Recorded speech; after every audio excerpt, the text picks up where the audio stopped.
Class 11 Hindi. Surdas के पद। सूरदास वात्सल्य के पद हो गया है। आज हम भ्रमर गीत करेंगे।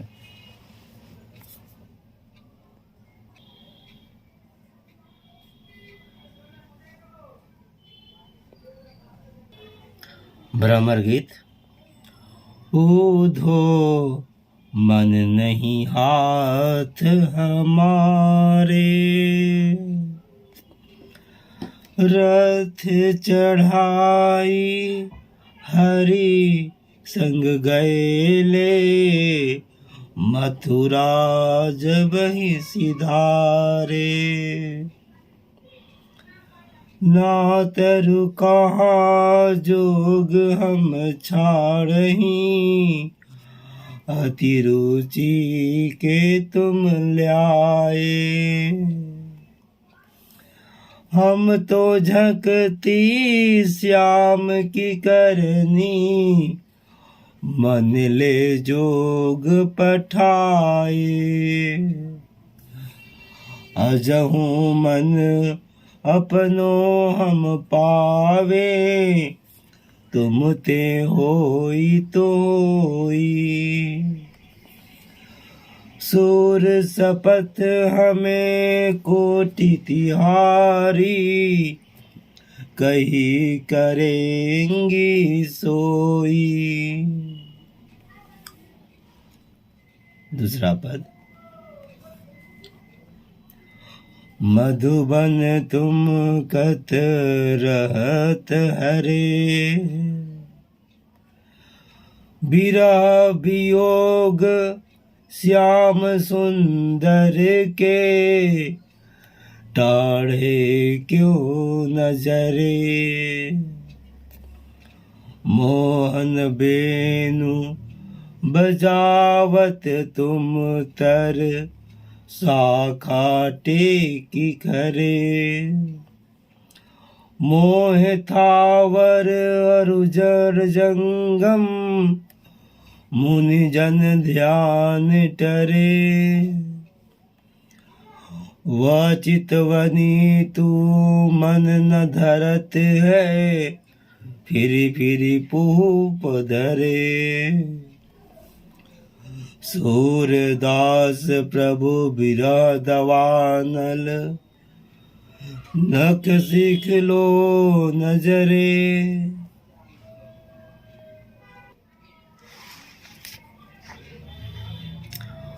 ऊधो मन नहीं हाथ हमारे।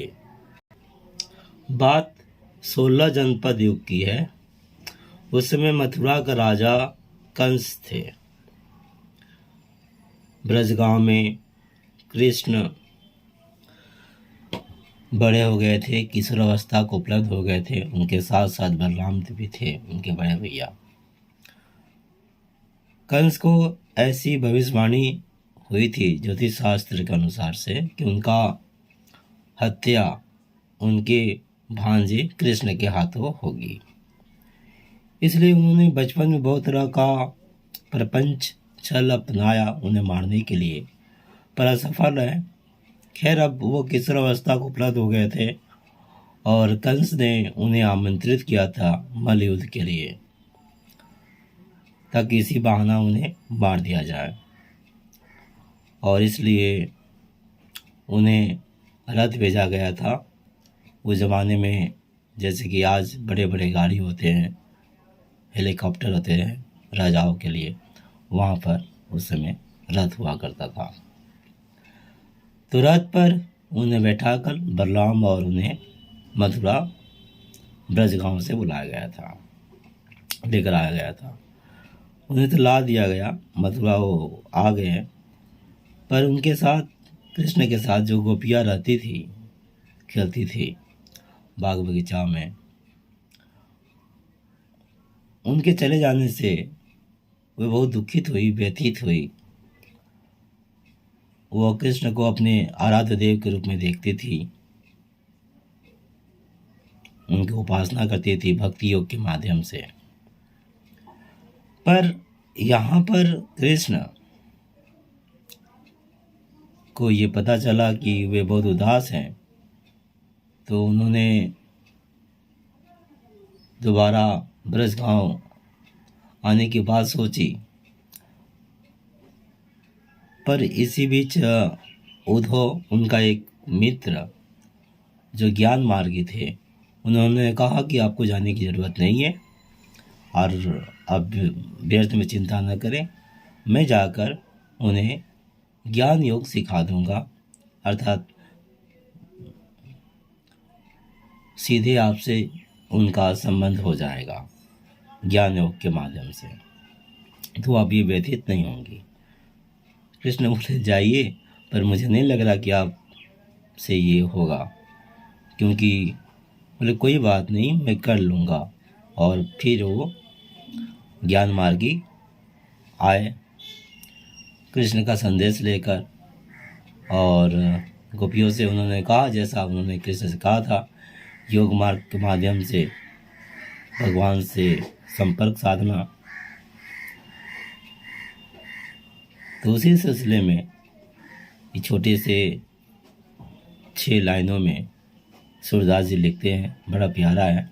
यहाँ पर ज्ञान योग और भक्ति योग का एक ऐसा आपसी प्यारा स्नेहमय एक नोक झोंक देखिएगा, अच्छा लगेगा। गोपियाँ कहती हैं, उद्धव मन नहीं हाथ हमारे। बोले हे उद्धव, आप धनभागी हैं, आप बड़े प्यारे हैं, अच्छे कृष्ण के यहाँ से आए हैं, और आपने हमारे लिए इतना सोचा, जोग बजाया है। जोग करने के लिए आगे देखिए, रथ चढ़ाई हरि संग गए ले, मथुरा जब ही सिधारे, ना तरु कहाँ जोग हम छाड़ही, अति रुचि के तुम लाए। कह रही हैं, उद्धव भैया आपने हमारे लिए जोग लाया है, और आपका इतना प्यार से हमारे लिए, अति रुचि के तुम लाए, इतने प्यार से हमारे लिए लाए हो। ना तरु कहाँ जोग हम छाड़ें, इस जोग को हम नहीं तो क्यों छोड़ें, और छोड़ने के पीछे कारण क्या है? मन नहीं हाथ हमारे, मन ही हमारे हाथ में नहीं है जब, तो भला जोग कोई कैसे करेगा? जोग करने के लिए मन चाहिए, मन से जोग किया जाता है। और मन तो रथ चढ़ाई हरि संग गए ले, हरि जब गए अपने संग लेके चले गए हमारे मन को रथ पे चढ़ाकर, मथुरा जब ही सिधारे, जब मथुरा जा गए हमारे मन को लेकर संग चले गए। अब जब मन ही नहीं रहा हमारा हमारे पास, हमारे हाथों में, तो भला जोग हम कैसे करेंगे? आए थे उद्धव मन से जोग सिखलाने को, पर उनका इस तरह का कहना कि मन उनके हाथ में नहीं है, वो तो कृष्ण के साथ चले गए, अब वो करे तो क्या करे? उद्धव तो फंसे। अब वो कह नहीं सकते कि भाई ऐसा ऐसा, शरीर के किसी अंग का बात होता तो बोलते भाई ये तुम्हारे हाथ में, ये आँख है, अभी भी आँख है, हाथ है, पैर है, माथा है, लेकिन मन शरीर के किस हिस्से में है, कहाँ पर है, किसने देखा? ये तो बस एक विचार मात्र है, संकल्प विकल्प मात्र। पर उन्हीं के विचारों को कैसे गोपियों ने घुमाया, एक भक्त योग और ज्ञान योग, इन दोनों में कैसा प्यारा सा नोकझोंक आपने देखा। ज्ञान योग यहाँ पर फेल होता हुआ असफल होता हुआ प्रतीत हो रहा है, बता रहा है। जैसे भक्ति योग के सामने उसने घुटने टेक दी, उसके सारे तर्क, सारे प्रमाण सब बस धरा रह गया।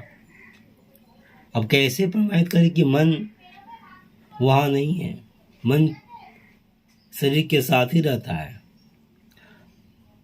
ना तो आंखों देखी है और न ही दूसरे का मन है या नहीं इसका कोई अनुभव कर सकता कोई तीसरा। तो उन लोगों ने साफ साफ कह दिया, गोपियों ने, कि मन तो हमारे हाथ में नहीं है।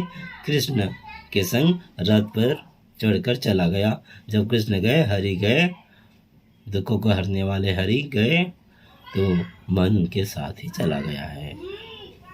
हम कैसे जो करें, जितने प्यार से आप लाए हो, नहीं तो हम कहाँ छोड़ने वाले, जो जरूर करते। अब जब मन ही नहीं है हाथ में तो कैसे करें। दरअसल भक्ति योग, ज्ञान योग, कर्म योग ऐसा है, मनुष्य 3 स्तरों पर जीता है। सबसे ऊपरी स्तर है कर्म, उसके बाद विचार, उसके बाद भाव। कर्म है, उसके अंदर गहराई में विचार, विचार की गहराई में भाव। अपने यहाँ पर आपको जो 3 माध्यम मिला है आत्मोपलब्धि का, एक हुआ कर्म, दूसरा हुआ आपका जो कर्म, तीसरा हुआ विचार, इसको हम बोलेंगे ज्ञान। विचारों के समूह को ज्ञान कहते हैं। और भाव, कर्म है आपका शरीर द्वारा किया गया कार्य, मस्तिष्क द्वारा सोचा गया विचार ज्ञान, और हृदय दिल से जो भाव उत्पन्न हो वो भाव। अब इन तीनों को जब हम ध्यान से जोड़ देते हैं, यानी कर्मों को जब हम ध्यान पूर्वक करते हैं, होश पूर्वक करते हैं, देखते हुए करते हैं, जब ज्ञान होश पूर्वक किया जाता है, जब भाव होश पूर्वक किया जाता है, भाव के आवेश में बहना नहीं, भाव को बल्कि होश पूर्वक देखना करते समय, तो इन तीनों से एक ही उपलब्ध होता है और वह है साक्षी।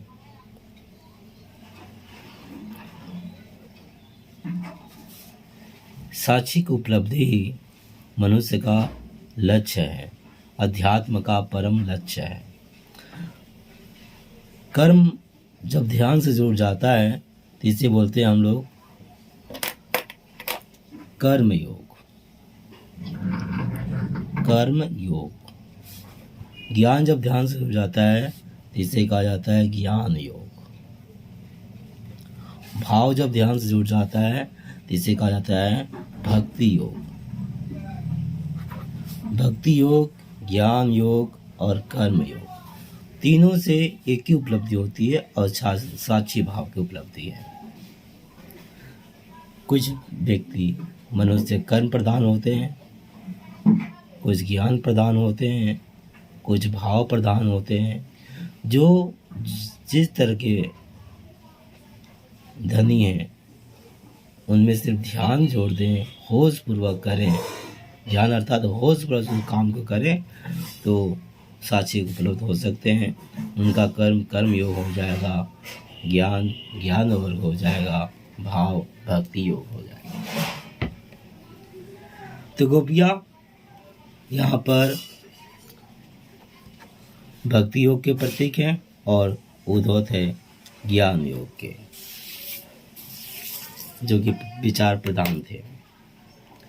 पर एक विचार प्रधान होते हुए भी जहाँ तर्क से हर कुछ बातों को हराया जा सकता है, उन्हें भी भाव योग वाले ये गोपियाँ किस तरह से सुंदर तरीक़ा से पछाड़ रही हैं, ये देखने को मिला है। ऊधो मन नहीं हाथ हमारे, रथ चढ़ाई हरि संग गए ले, मथुरा जबहि सिधारे। ना तरु कहाँ जोग हम छाड़ही, अति रुचि के तुम लाए। हम तो झकती श्याम की करनी, मन ले जोग पठाए।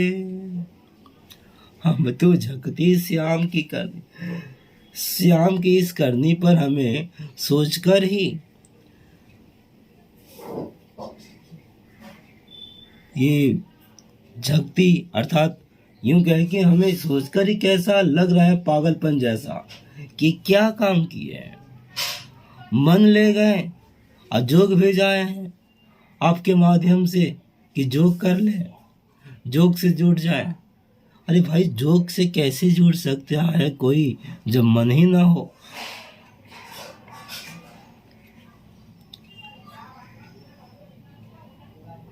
मन के बिना कहाँ जोग।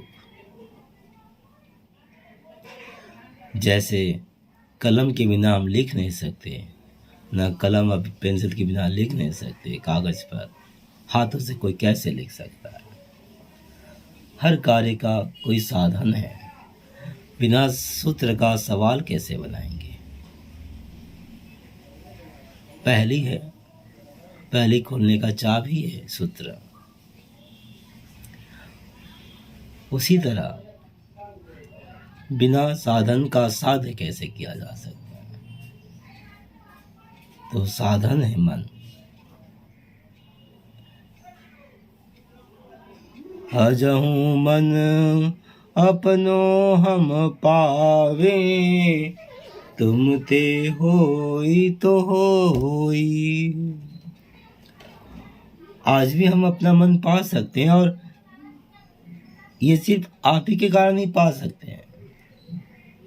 आप चाहो तो पा सकते हैं, और तुम ही से होगा। आप ही एक हो जो हमें अपने मन को दिला सकते हो। कारण यहाँ पर यह है कि कृष्ण जी जहाँ रहते हैं वहाँ से कृष्ण से मिलकर उद्धव जी आए हैं, और कृष्ण जब अपने संग लेकर चले गए तो कृष्ण अगर वापस आ जाते हैं तो उनका मन उन्हें मिल जाता है। यानी उनका मन कृष्ण के साथ ही जुड़ा हुआ है। कृष्ण गए, उनका मन उनके संग चला गया। कृष्ण आएंगे, उनका मन उन्हें मिल जाएगा। सूर सपत हमें कोटि तिहारी, कही करेंगे सोई। सूरज से लिख रहे हैं, कह रहे हैं कि गोपिया कह रहे हैं कि शपथ हमें कोटि तिहारी, कोटि कोटि शपथ है, करोड़ों बार शपथ है, कसम खाते हैं हम आप सबकी, हम आपकी, हम सब आपकी, आपके। गोपिया गाती हैं, हम सब कसम खाते हैं हे उद्धव आपकी, कि आप जो करोगे, जो कहोगे, हम वही करेंगे। बस एक बार हमारा मन मिल जाए, आप कृष्ण को ला दो। सीधा सीधी नहीं कह रही है, पर कहने का तात्पर्य यही है कि कृष्ण को बुला दीजिए, जो कहेंगे आप वही करेंगे, पर कृष्ण को बुला दीजिए।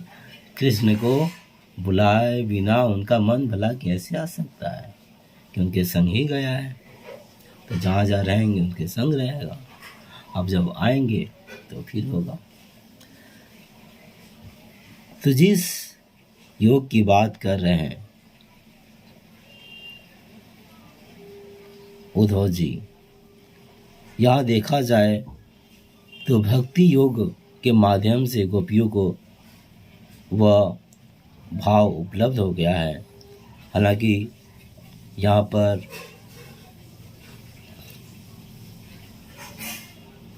एक विरह योग की बात उभर कर सामने आई है।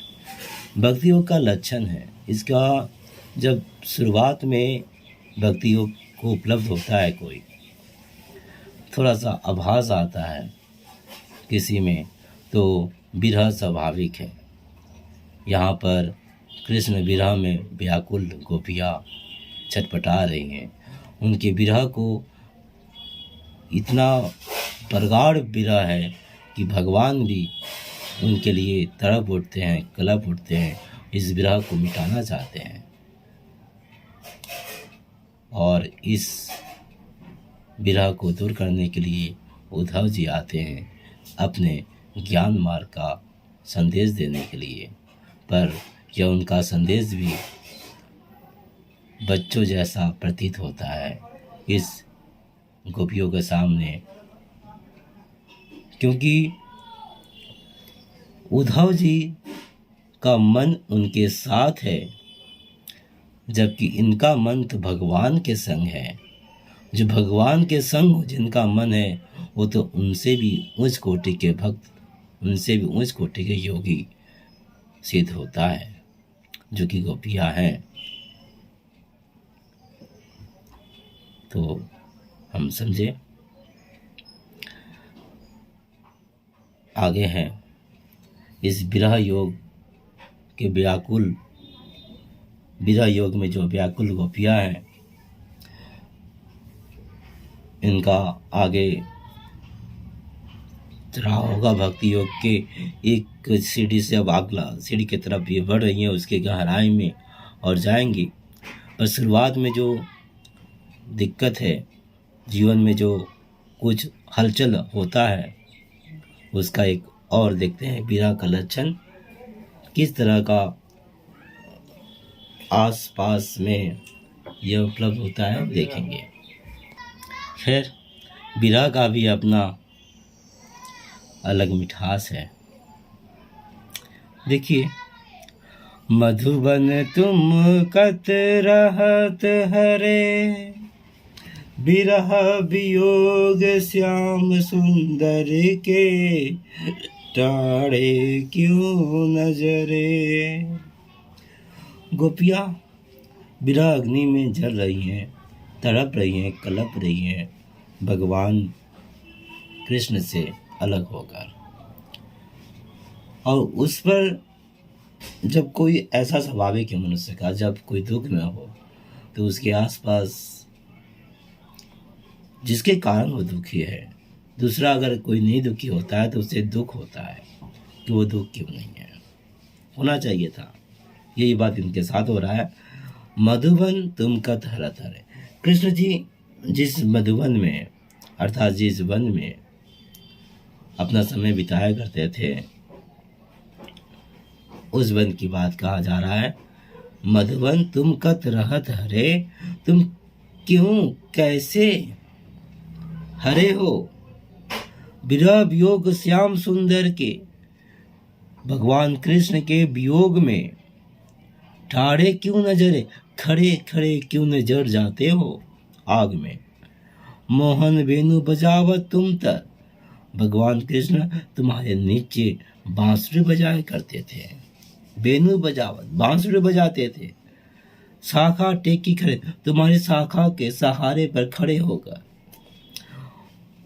मोहे थावर अरु जड़ जंगम, जड़ जंगम और थावर अर्थात थलचर स्थलचर, वो जो थलचर थे प्राणी, जड़ पेड़ पौधा पत्थर पहाड़ और आने जाने में लोग जंगम, सबको मोह लेते थे। मुनि जन ध्यान तरे, मुनि का भी ध्यान टूट जाता था। मौन धारण किए हुए मुनि का भी ध्यान टूट जाता था, इस तरफ आ जाता था। वह चितवनी तू मन न धरत है, वह चितवनी तू मन न धरत है, फिरी फिरी पूब धरे। और वह बात तुझे अपने मन में नहीं लगा, तुझे कृष्ण वो चितवनी तू मन न धरत है, फिरी फिरी पुह पड़े और बार बार फूल पकड़ ले रही है, फूलों से लद जा रही हो। वो बात क्या भूल गए? वह चितवनी तू मन न धरत है, तेरे मन में नहीं याद है? भूल गए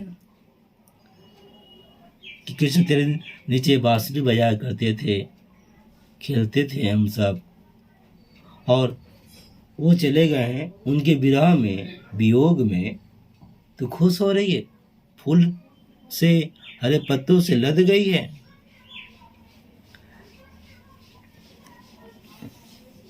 सूर्यदास प्रभु बिरह दवानल, न कसिक लो न जले। बोले सूर्यदास जी कह रहे हैं, प्रभु बिरह दवानल, प्रभु के बिरह के दुख से, दवानल मतलब ऐसा आग जो जंगल को जगा देता, आग लगा देता है पूरा का पूरा। नख सिर लो न जले, नख मतलब पैर से लेके माथा। पेड़ के बारे में बाबा थे तो पूरा संपूर्ण वृक्ष क्यों न जल जाता है खड़े खड़े। तो यहाँ पर देखें हम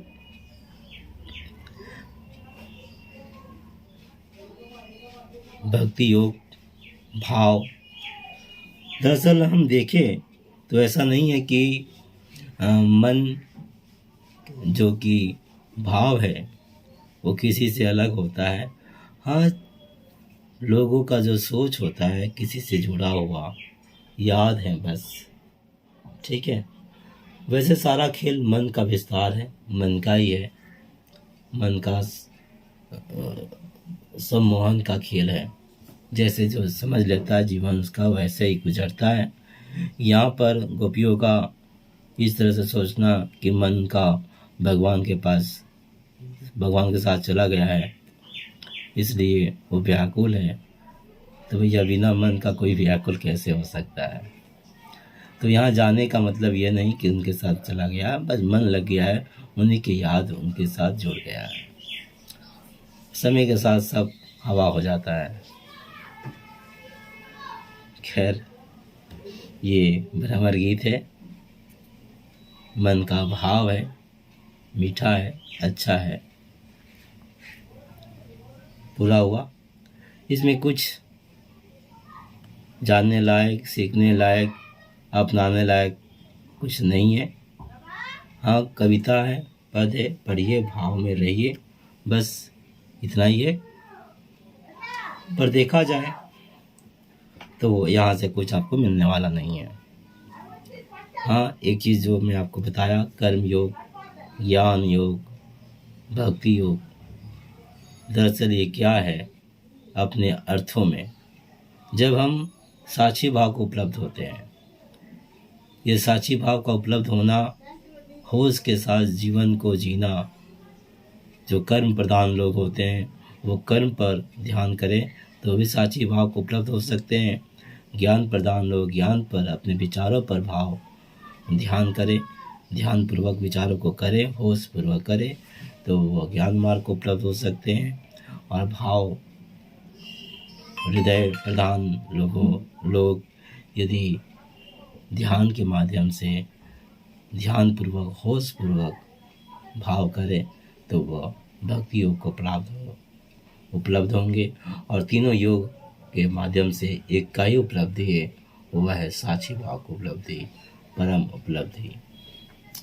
उपलब्धि कहना भी यहाँ पर ठीक नहीं होगा, क्योंकि